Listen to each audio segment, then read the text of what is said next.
Hello everyone, আসসালামু আলাইকুম। আজকে দুপুরে আমি কী রান্না করব সেটা আপনাদের সাথে শেয়ার করব। দেখতেই পাচ্ছেন আমি একটা রূপচাঁদা মাছ নিয়েছি। মাছটা খুব ভালোভাবে ধুয়ে নিতে হবে। মাছ ভাজার জন্য আমি কিছু মশলা নিয়েছি। রাঁধুনি মাছের মশলা, মরিচ গুঁড়ো, হলুদ গুঁড়ো, জিরা ধনিয়া গুঁড়ো আর লবণ। সবগুলো মশলা মাছের সাথে ভালোভাবে মিশিয়ে 10 মিনিটের জন্য রেখে দিব। মাছ রান্না করার জন্য আমি এখানে নিয়েছি পেঁয়াজ কুচি, কাঁচামরিচ, টমেটো কুচি, আদা বাটা আর রসুন বাটা।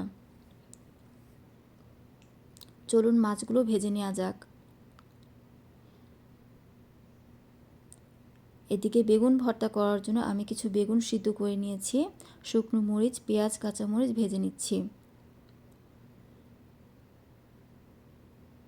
মাছের এক পাশ হয়ে গেলে আমি উল্টিয়ে দিব। খুব ভালোভাবে মাছগুলো ভেজে নিতে হবে।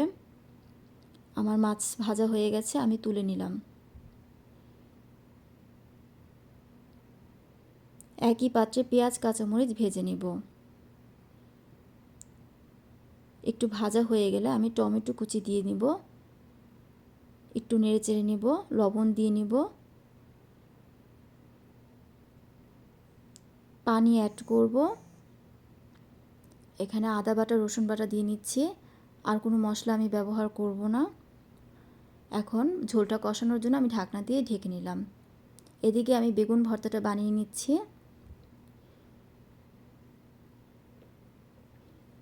আমার বেগুন ভর্তা হয়ে গেছে।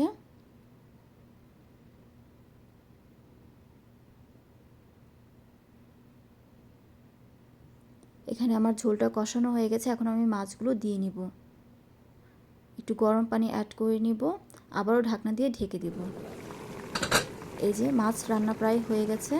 এখন আমি কিছু ধনিয়া পাতা কুচি দিয়ে নিব, বম্বে মরিচের কুচি দিয়ে নিব। এই তো শেষ, আমার রান্না শেষ।